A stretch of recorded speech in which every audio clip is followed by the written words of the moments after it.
bonsoir à tous. Il est 19h05, donc je voulais peut-être dire quelques mots d'introduction. Tout d'abord, je suis très heureux aujourd'hui d'accueillir professeur Nadia Piatigorskaya, professeure de neuroradiologie à la PHP, qui nous fait l'honneur de venir nous parler de sa spécialité dans le cadre des webinaires Simago orientés médicales que nous organisons de façon à peu près trimestrielle maintenant. Et à titre peut-être d'introduction, vu de mon côté, ce que je comprends du sujet que nous allons traiter ce soir, c'est que l'imagerie médicale a surtout concentré ses avancées dans l'oncologie depuis une vingtaine d'années, mais que de plus en plus, elle s'oriente maintenant vers d'autres sujets, et notamment les maladies neurodégénératives sont un un défi majeur de santé publique pour les années à venir, et dans lequel l'imagerie va jouer un rôle central pour essayer de dépister plus tôt, différencier les formes cliniques, suivre l'évolution et orienter les choix thérapeutiques. Donc, c'est précisément, d'après ce que j'ai compris, ce que nous allons explorer aujourd'hui, en faisant le point à la fois sur les pratiques actuelles et découvrir les innovations qui vont accompagner le diagnostic des démences. Voilà, Nadia, je vous laisse la parole. Merci beaucoup pour cette introduction. D'accord, donc merci vraiment pour cette introduction parce que c'est tout à fait le sujet parce que finalement, pourquoi on fait l'imagerie dans les maladies neurodégénératives? Et particulièrement les démences. Donc, jusqu'au maintenant, en fait, jusqu'à assez récemment, l'objectif principal, quelque part, c'était pour aller éliminer ce qu'on appelle les diagnostics différentiels. Et donc ça, c'est important, on en dira quelques mots. Mais finalement, aujourd'hui aussi, ce qu'on veut tout d'abord, c'est rechercher quelle est la cause de cette démence. Donc là-dedans, on a fait beaucoup d'avancées, de la recherche, tout ça. Mais quelque part, on nous pose toujours la question, mais à quoi bon?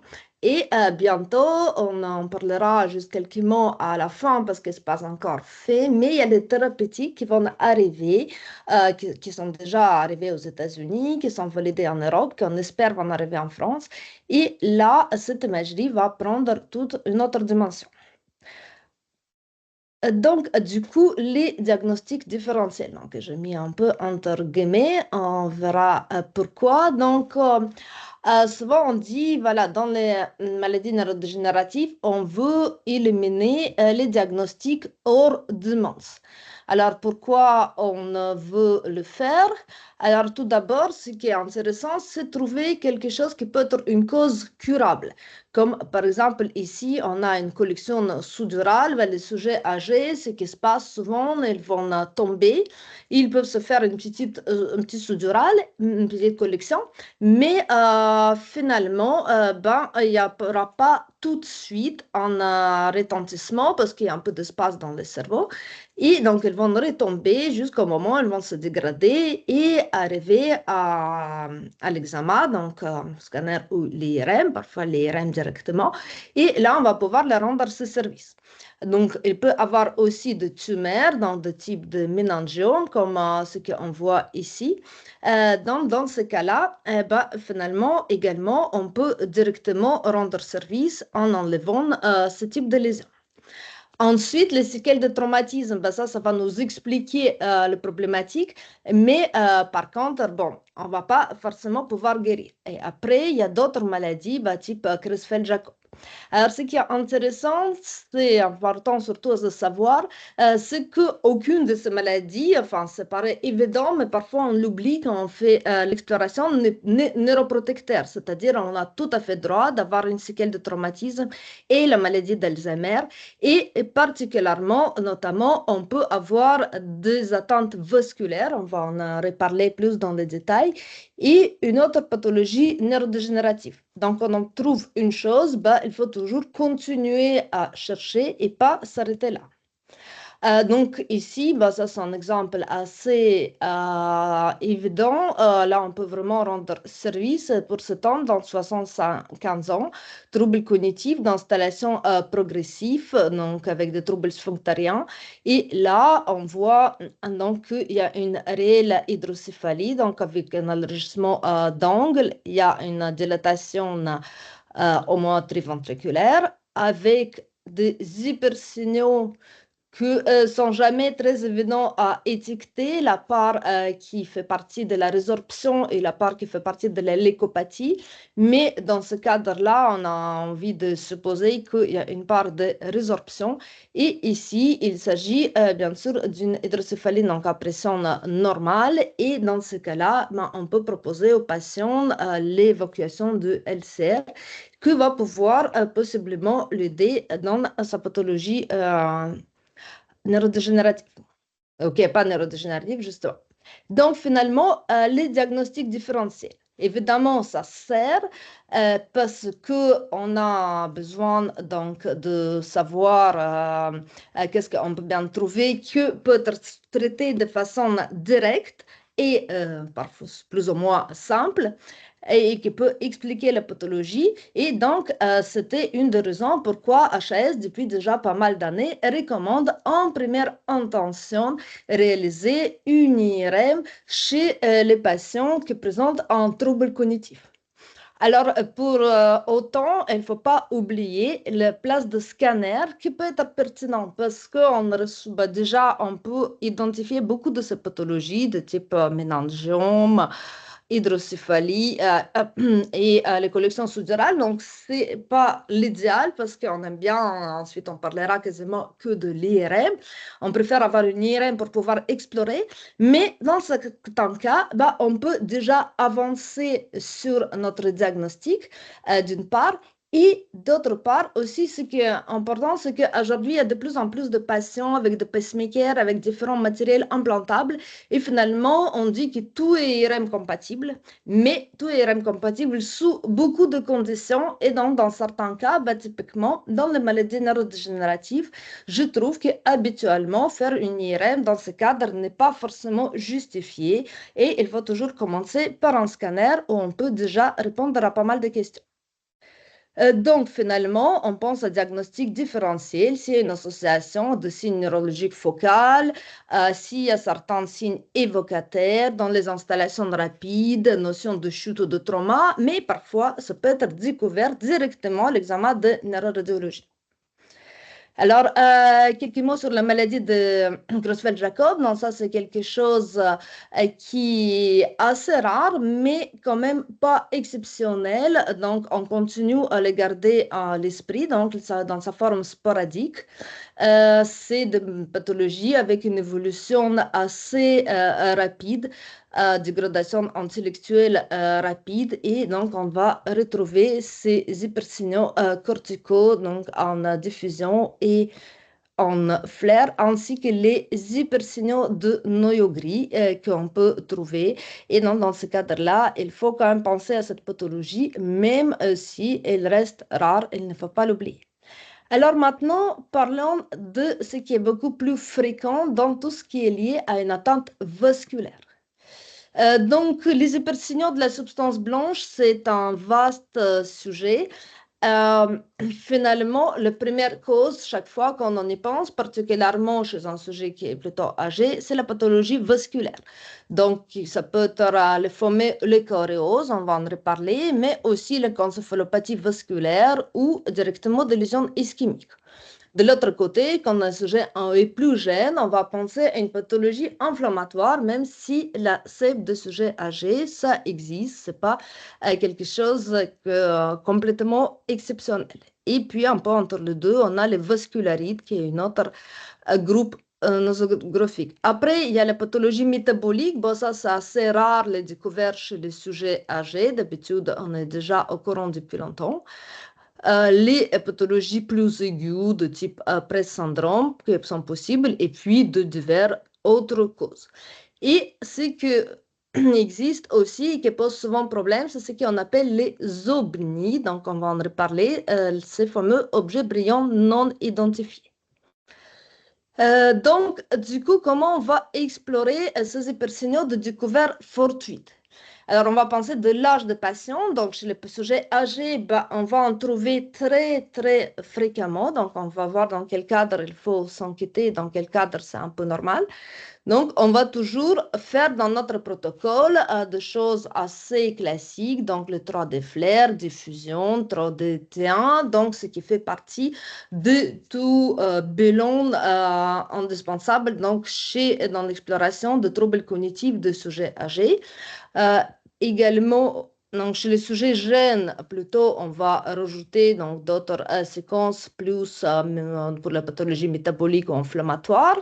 Par contre, chez des sujets âgés, bah, ce qu'on veut rajouter en premier lieu, c'est les séquences en susceptibilité magnétique, donc historiquement les T2 étoiles.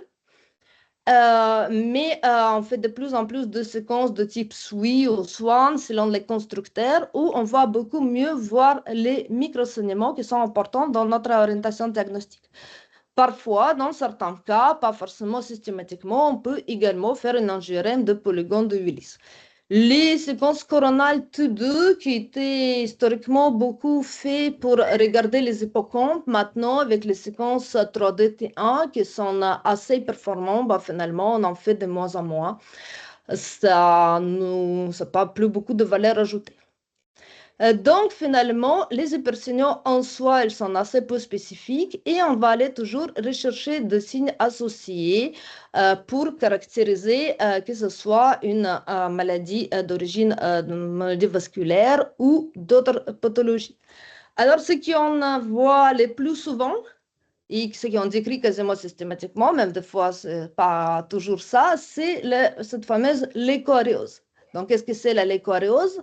En fait, c'est un terme qui est radiologique, donc c'est des hypodensités ou des hypersignaux, surtout de la substance blanche périventriculaire, sans manifestation clinique directe qui s'est liée à ces anomalies.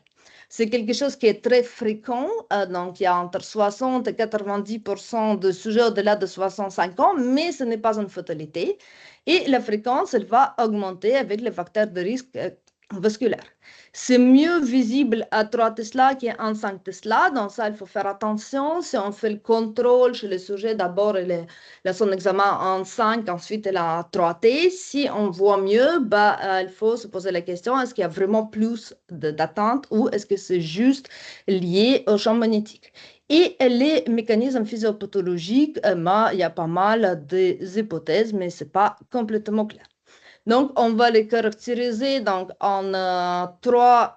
Donc, c'est une échelle semi-quantitative dans le sens où il y a que certaines valeurs qui peuvent être utilisées. Donc, ça peut être soit le FASICAS 1, donc on a quelques hypersignaux qui sont plutôt sporadiques. Et le FASICAS 2, on a plus d'hypersignaux avec des débuts de confluence. Et le FASICAS 3, on a des hypersignaux réellement confluents.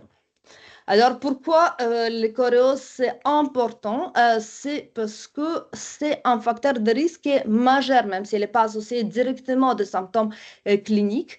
Et donc, ça augmente fois 9 le risque de démence, fois 2 le risque de handicap ou de décès à 3 ans et fois 4 le risque de décès. Donc, c'est vraiment un signe d'alerte qui doit être pris en compte et c'est pour ça que c'est très important de le signaler, mais à jamais confondre finalement avec ce qu'on peut appeler OBNI. Donc, qu'est-ce que c'est des OBNI? Ben, ça, c'est des hypersignaux qui sont ronds, qui sont plutôt dans les territoires jonctionnels, ils sont moins périventriculaires comme les leucoarioses. Et surtout, c'est un diagnostic d'élimination parce qu'il ne faut pas qu'il soit évolutif, il ne faut pas qu'il y ait des postsignal T1 associés, évidemment, pas d'autres anomalies du signal.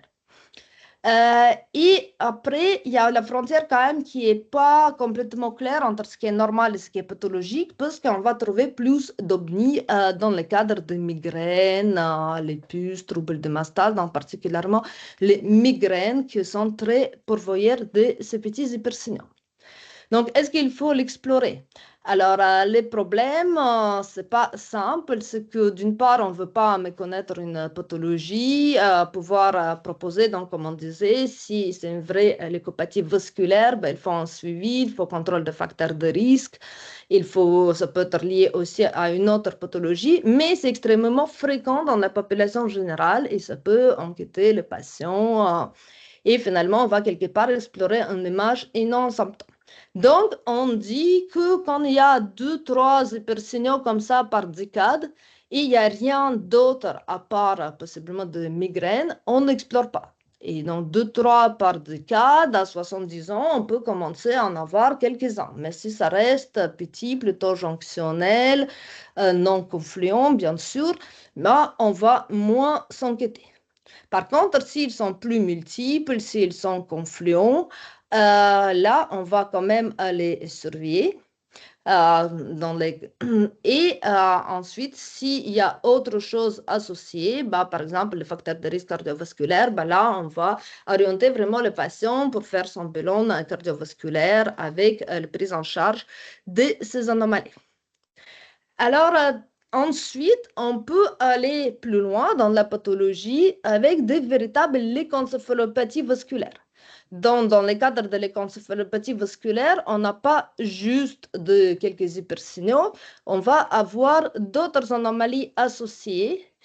Et donc, on a deux gros cadres qui sont les anomalies de type lipoélinose, donc atteinte de petits vaisseaux, avec, dans ce cas-là, on peut avoir des microsaignements ou parfois des véritables hématomes plutôt profonds, centrés sur les noyaux gris centraux, et des AVC lacunaires également qu'on va trouver dans ce cadre qui peuvent aller jusqu'à l'état criblé. De l'autre côté, on trouve quelque chose où la définition a beaucoup changé, la compréhension pendant ces dernières années, qui on appelle l'angiopathie amyloïde. Donc, l'angiopathie amyloïde, historiquement, on disait bah, quand les microsaignements ils sont plutôt superficiels, c'est angiopathie amyloïde, c'est une cause de démence et c'est un diagnostic différentiel de maladie d'Alzheimer. Donc, maintenant, on sait que ce n'est pas vraiment ça, parce que dans les 75% des cas de maladie d'Alzheimer, il y a l'angiopathie amyloïde qui était retrouvée sur l'examen anatomopathologique. Donc, c'est plus une copathologie, voire la physiopathologie qui est commune parce qu'il y a ce dépôt amyloïde qui peuvent provoquer les deux anomalies. Alors, récemment, les définitions d'angiopathie amyloïde ont beaucoup évolué. Donc, bon, les microsaignements et les hématomes, on en parlait déjà, mais également donc, les scléroses superficielles corticales, mais aussi, on a rajouté les leucopathies qui peut être un marqueur d'angiopathie amyloïde, pas spécifique évidemment. Parfois, avec des aspects inflammatoires dans certains cas, et aussi dilatation des espaces de Virchow-Robin. Donc ici, je vous ai mis un cas qui est un peu spectaculaire, mais parfois, on peut avoir des dilatations plus faibles quand même qui vont rentrer dans ces cadres. Donc, juste quelques exemples. Ici, c'est un homme, il a 76 ans, des troubles d'équilibre, une démence d'installation progressive. Donc, ce qu'on va voir, c'est qu'on a des hypersignaux périventriculaires, donc ils vont rentrer dans le cadre de l'échoréose. On a également une leucopathie pontique, mais aussi on a de véritables lacunes, donc le trou qu'on voit ici sur flair, et on a des microsaignements, donc des hyposignaux sur les séquences Swan. Donc, on dit que quand c'est profond, c'est plutôt lié donc à des hypersignaux de l'hypoélénose. Quand c'est superficiel, c'est angiopathie amyloïde. Ici, dans ces cas-là, bah, quand il y en a les deux, bah, c'est plutôt l'hypoélénose qui peut donner les deux sites dans l'angiopathie amyloïde, c'est plus rare. Alors là, par contre, dans ça, c'est un petit peu les images qu'on a vues. Donc ici, on a des troubles cognitifs progressifs avec ces dilatations des espaces de Virchow-Robin très marquées, les microsaignements périphériques. Et donc, il y a une attente ici, on voit sur, ça c'est une séquence ASL, donc il y a une hypoperfusion postérieure qui peut orienter éventuellement vers une pathologie avec la maladie d'Alzheimer. Mais tout d'abord, donc ici, on va penser à une angiopathie amyloïde. Voilà, avec tous ces critères, parfois, qui peuvent aller jusqu'à véritable saignement, avec, donc ici, vous voyez, il y a l'hémocidrose corticale, qui rentre aussi dans les critères donc, de définition d'angiopathie amyloïde. Donc, microsaignement, comme on disait, quand il y a plus de profond que superficiel, mais si on a également de superficiel, ça ne remet pas en cause le diagnostic, on a plutôt dans le cadre de l'hypoélénose avec athérome de petits vaisseaux. Et par contre, quand c'est surtout superficiel, ben, on est plutôt dans le cadre d'angiopathie amyloïde. Et donc ça, c'est le nouveau critère de cette angiopathie amyloïde où donc on a rajouté, en plus de microsaignement, également dans le cadre d'angiopathie amyloïde possible, les dilatations des espaces de Virchow-Robin et les hypersignaux de la substance blanche. Pour finir là-dessous, il y a ce patient de 52 ans avec plan cognitif subjectif. Et ici, ce qu'on voit, c'est qu'il a des hypersignaux de substances blanches, mais qui sont dans des sites assez stéréotypés, particulièrement au niveau de la capsule externe et également au niveau des pôles temporaux. Donc, ça, c'est une distribution qui est assez atypique. Et là, on est dans le cadre de maladie de Cadazil. Donc, c'est une maladie qui est autosomique dominante, avec des atteintes des artères de petit calibre. Et donc, on trouve ces atteintes caractéristiques de la substance blanche. Ça peut, parfois, on le découvre chez des sujets relativement jeunes, mais ça peut être aussi 50, 60 ans, avec donc, ces anomalies du signal assez typiques. Donc, finalement, dans le cadre donc, de l'hypoélénose, on a dit on peut avoir de lacunes, un peu d'hémorragie, plutôt centrée sur les nœuds centraux. Dans les cadres d'angiopathie amyloïde, le facteur de risque n'est pas directement connu, sauf qu'il y a une association donc, certaine avec la maladie d'Alzheimer, avec donc, une attente plutôt cortico-sous-corticale. Et dans la maladie de Cadazil, bah, là, le facteur de risque, c'est génétique avec des lacunes. Elle peut avoir également de microhémorragie, attente préférentielle de pôles temporaux et capsules externes. Et donc, pour différencier un petit peu l'échoriose de véritable encéphalopathie vasculaire, donc les deux, c'est le sujet âgé avec des facteurs de risque cardiovasculaire, mais quand on parle de l'éncéphalopathie vasculaire, c'est qu'il y a une charge souvent plus importante de l'attente avec une augmentation plus marquée et non, c'est quelque chose qui doit être pris en charge assez rapidement. Donc, à partir de là, qu'est-ce qui c'est vraiment une démence vasculaire? Donc, on peut avoir des infarctus associés à toutes ces anomalies également qui vont donner les démences vasculaires. Donc, angiopathie amyloïde, c'est un petit peu à part dans les démences vasculaires vu qu'elle est associée à la maladie d'Alzheimer. Et donc, dans les critères pour diagnostiquer la démence vasculaire, donc évidemment tous les critères cliniques selon les troubles cognitifs légers, le trouble cognitif majeur. Et il y a l'IRM là qui rentre dans la classification, ce qui fait assez plaisir parce qu'il y a beaucoup de classifications dans de différentes pathologies neurodégénératives où l'IRM est majeur, mais elle n'est pas dans la classification. Donc ici, on a recherche de ce qui est dans la classification, c'est les lésions extensives et confluentes de la substance blanche. Donc, ce soit les atteintes physicas 3, soit des atteintes de l'éncéphalopathie vasculaire. Et également, ça peut être des lésions vasculaires qui sont étendues dans certains territoires stratégiques. On va en reparler un petit peu à la fin. Et également, donc, il considère, ce qui est intéressant, il considère qu'il peut avoir la copathologie, et ça, c'est quelque chose qu'on va toujours rechercher, entre cette atteinte vasculaire et la maladie d'Alzheimer. Donc maintenant, proprement dit, démence d'origine neurodégénérative. Donc, dans ce cadre de démence, on a surtout la maladie d'Alzheimer, puis on a de démence lobaire frontotemporale avec l'aphasie primaire progressive et la démence sémantique particulièrement. Et puis ensuite, il y a le syndrome parkinsonien pur, on ne va pas en parler aujourd'hui, dans le cadre duquel on va surtout explorer la paralysie progressive et l'atrophie multisystémique, ainsi que parfois la maladie de Parkinson. Et ensuite, ce qui est intéressant, c'est qu'il y a ces pathologies qui sont à l'intersection entre les deux catégories, avec les maladies de corps de Lévy et les démences cortico-basales, qui sont en même temps le syndrome parkinsonien et qui sont les démences. Donc, finalement, selon l'attente, il y a les maladies avec une attente plutôt sous-corticale, donc dans le syndrome parkinsonien. Les cortico-sous-corticales, parce que c'est ce qui vont donner le syndrome parkinsonien et les démences, donc les démences à corps de Lévy, les démences cortico-basales. Et il y a des pathologies avec de véritables démences corticales, surtout maladie d'Alzheimer, et les démences frontotemporales. Alors, la première chose à quoi on pense dans les démences neurodégénératives, c'est l'atrophie. Alors, l'atrophie, c'est compliqué parce que déjà, c'est toujours lié à l'âge. Donc, c'est fondamental quand vous regardez l'examen, c'est voir par rapport à l'âge de patient, est-ce que c'est normal ou pathologique? Parce qu'entre 20 ans et 75 ans, ben, on ne s'attend pas à même densité de parenchyme cérébral.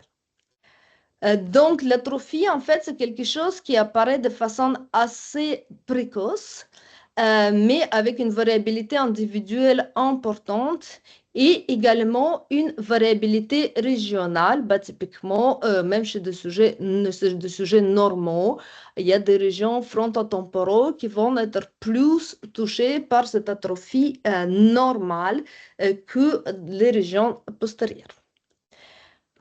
Alors ici, un petit exemple, un homme de 59 ans, trouble de mémoire depuis 5 ans. Donc, quand on va regarder son IRM, on va regarder les hippocampes. Donc, les hippocampes, c'est quelque chose qui est important dans les maladies neurodégénératives, mais il n'y a pas que ça. Et on va les classer en 4 stades, on va revoir ça. Donc, ici, il y a une petite atrophie hippocampique qui ne reste pas majeure, mais par contre, ce qu'on voit, c'est qu'il y a une ouverture de sillon pariétaux postérieur qui est assez important. Il n'y a pas d'anomalie sur d'autres séquences. Et donc, ici, bah, il s'agit typiquement de maladie d'Alzheimer. Donc, la maladie d'Alzheimer, ce qu'on connaît le mieux, c'est qu'il y a une atrophie cérébrale à prédominance hippocampique, donc progressive dans le temps, mais il y a également une attente importante de région pariétale, donc avec les pariétales postérieures, les cingulums et les précunius. Et parfois, on peut avoir une attente qui est présente même avant l'apparition de symptômes cliniques. Alors, ce qui est important, c'est que parfois, on a aussi les REM normales, elles n'éliminent pas une maladie d'Alzheimer. Donc, on peut avoir parfois quelque chose assez normal, mais avec une attente pariétale. Donc, ici, on voit particulièrement en TEP plus qu'à l'IRM. Et donc, c'est une maladie d'Alzheimer débutante. Donc, nous, on peut avoir des arguments pour la maladie d'Alzheimer, mais on ne peut pas l'éliminer. Donc, les hippocampes. Alors, les hippocampes, ils s'atrophient chez tous les sujets, mais chez des sujets normaux, bah, c'est souvent à peu près 1% par an, alors qu'il y a plus de 5 et plus de pourcents dans les cadres pathologiques. Et donc, par rapport à ça, il y a les études qu'on a vues qu'il y a une corrélation entre la maladie d'Alzheimer et son sévérité et l'atrophie hippocampique. Donc, comme c'est important, bah, il y a eu des échelles qui étaient développées, donc avec l'échelle de Sheltens, qui va classifier les hippocampes de 0 à 4. Donc, 0, c'est les hippocampes normaux, et les 4, une atrophie. Alors, ce qu'il faut faire attention, c'est qu'il faut vraiment regarder l'hippocampe et pas que la corne, parce que parfois, on peut avoir des dilatations ventriculaires, mais le parenchyme hippocampique, il est préservé, avant, la partie corticale surtout. Dans ce cas-là, il faut réfléchir, est-ce que ce n'est pas plutôt une dilatation ventriculaire? Mais si on a vraiment une perte de substance hippocampique, bah là, il s'agit bien d'une atrophie réelle.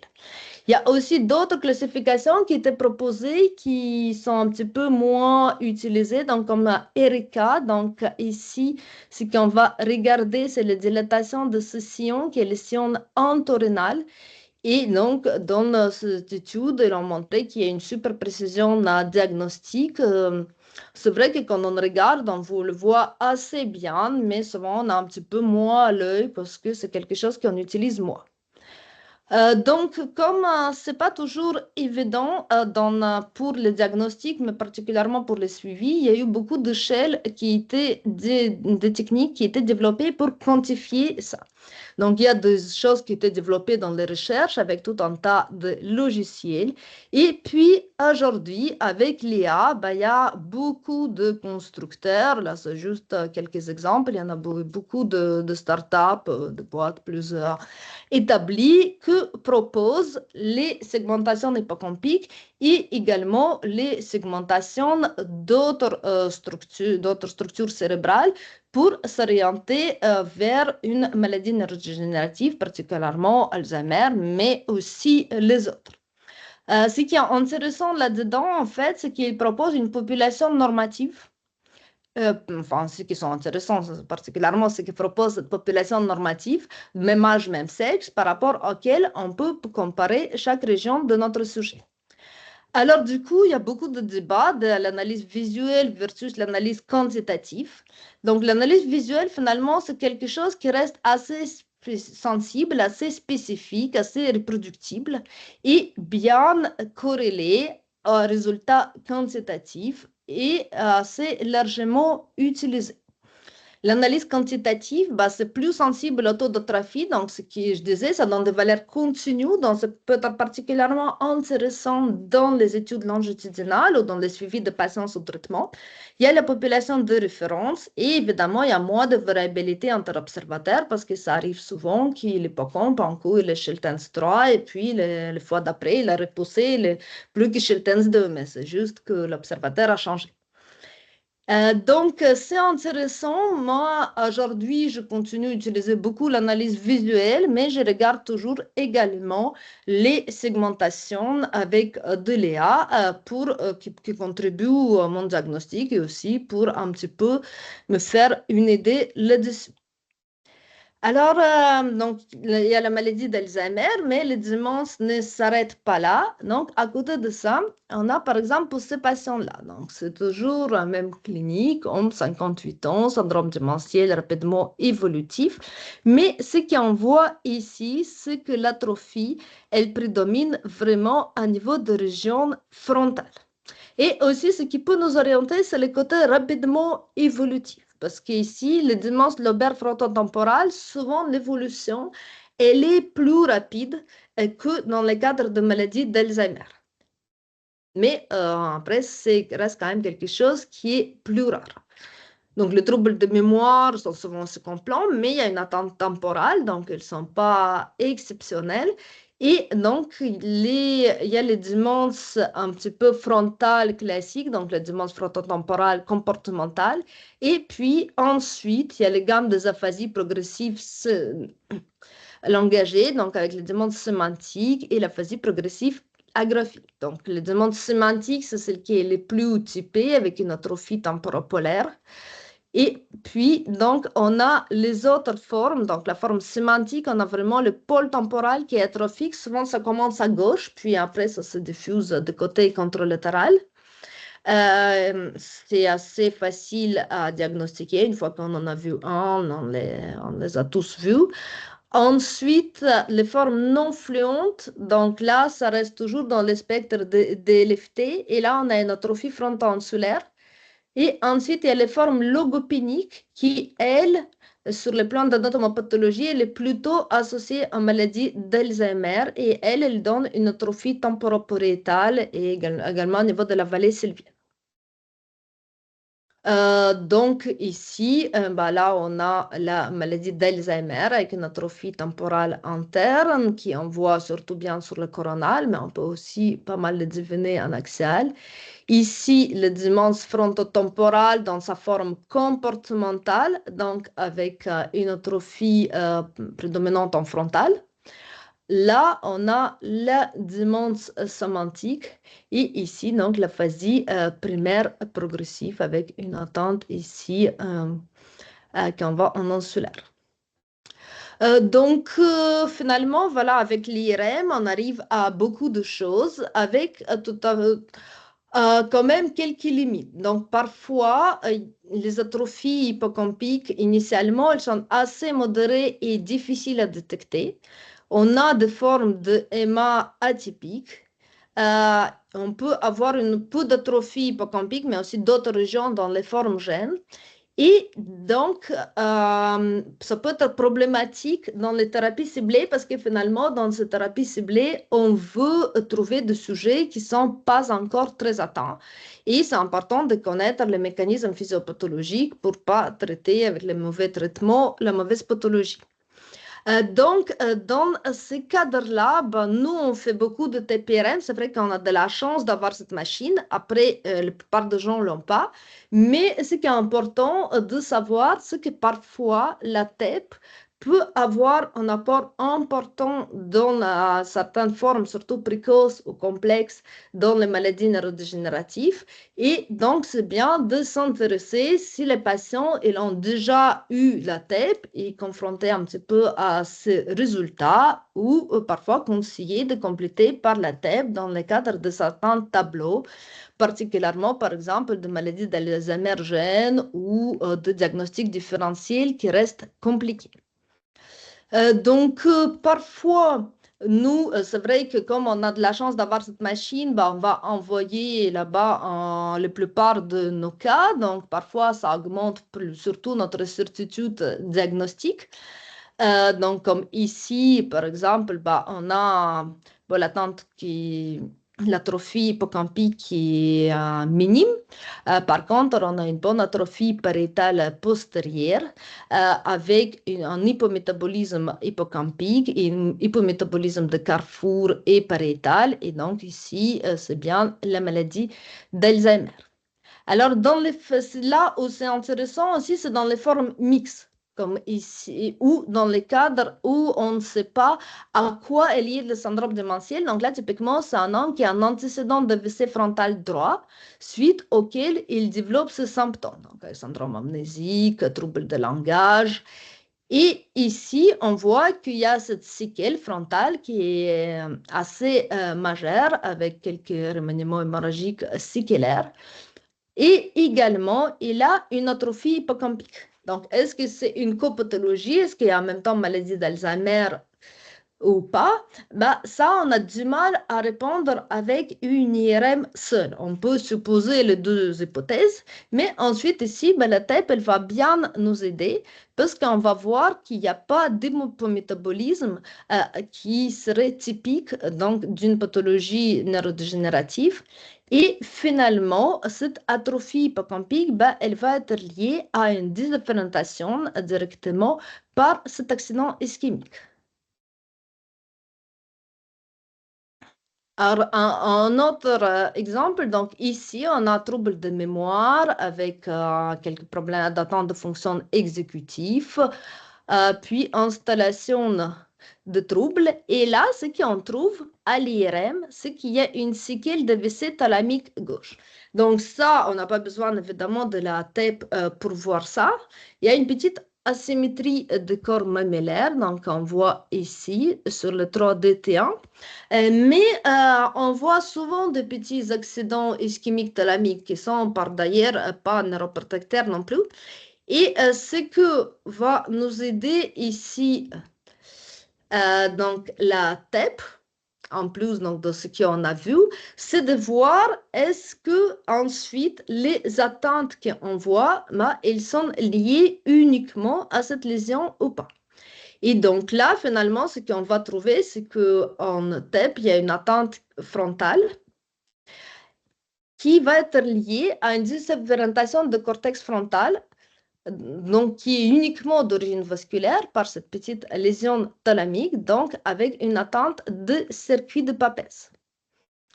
Donc, c'est atteint donc ce circuit de Papez qui va de lobe frontal par cortex singulaire et vers l'hippocampe, donc l'hippocampe qu'on va trouver atrophique sur notre IRM ainsi que les corps mammillaires. Donc ici, on peut, juste avec atrophie des corps mammillaires et l'hippocampe, faire cette hypothèse sur les REM seuls. mais c'est parfois un petit peu ambitieux et c'est vrai que la TEP, elle peut bien aider dans ces discussions diagnostiques.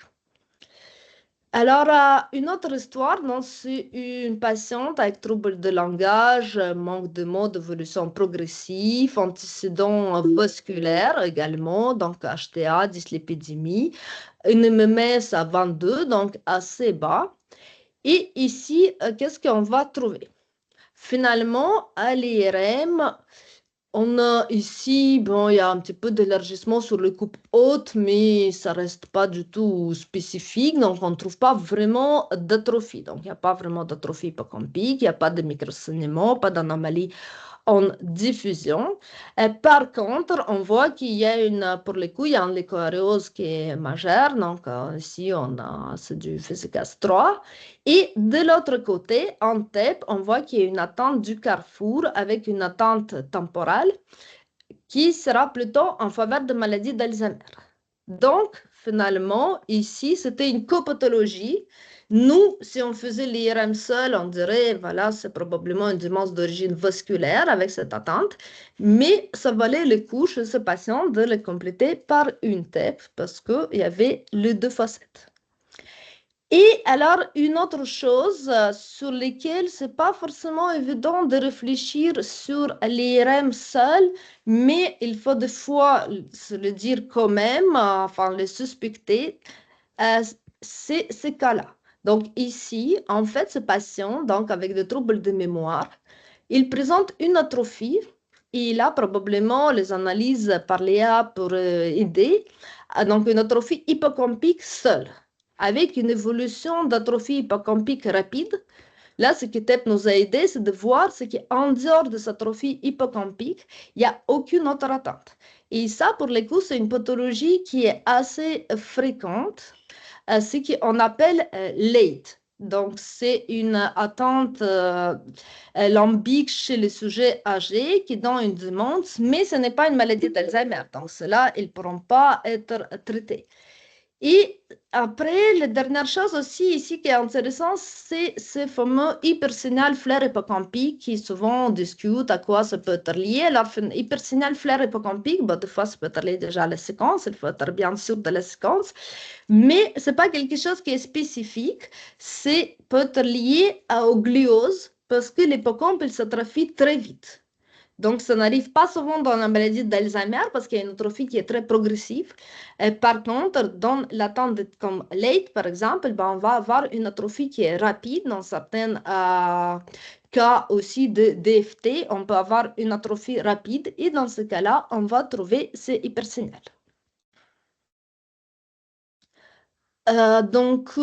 Ici, finalement, cet homme, 68 ans, avec des attentes cognitives progressives et également des hallucinations.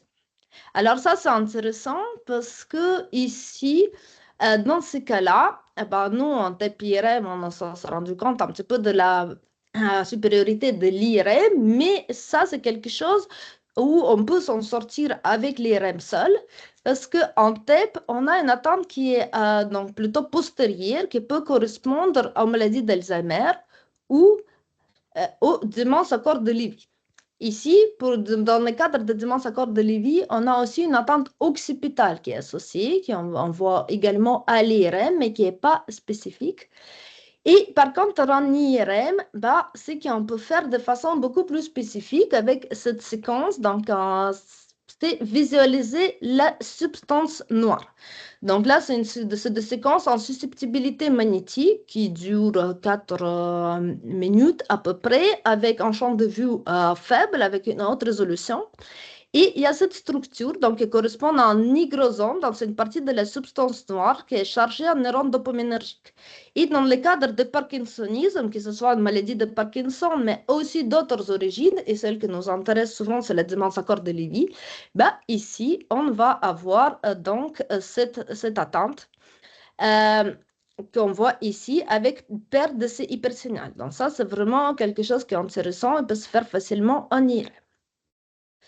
Donc, TPRM, c'est quelque chose qui est assez luxueux, mais c'est intéressant. Et quand on n'en a pas, ben, c'est intéressant quand même parfois de se poser les questions sur les résultats de la TEP. Donc, finalement, avec tout ça, on sera de plus en plus intéressé maintenant de pouvoir sélectionner les patients pour les traitements. Alors, les traitements pour l'Alzheimer, les anti-amyloïdes, ils peuvent donner des anomalies, on ne va pas les détailler maintenant, qui sont des ARIA, qui peuvent être liées, qui peuvent être des œdèmes ou des microsaignements. Et donc, pour ça, on va devoir faire les examens pour sélectionner les patients et ensuite les suivre de façon très rapprochée. Donc, l'IRM aura encore un rôle extrêmement important là-dedans. Donc, finalement, aujourd'hui, l'IRM, ça reste toujours l'élimination des diagnostics différentiels, mais aussi orientation vers un diagnostic, la copathologie, les sévérités d'attente et bientôt le facteur d'exclusion de traitement et le baseline pour les suivis. Merci beaucoup pour votre attention.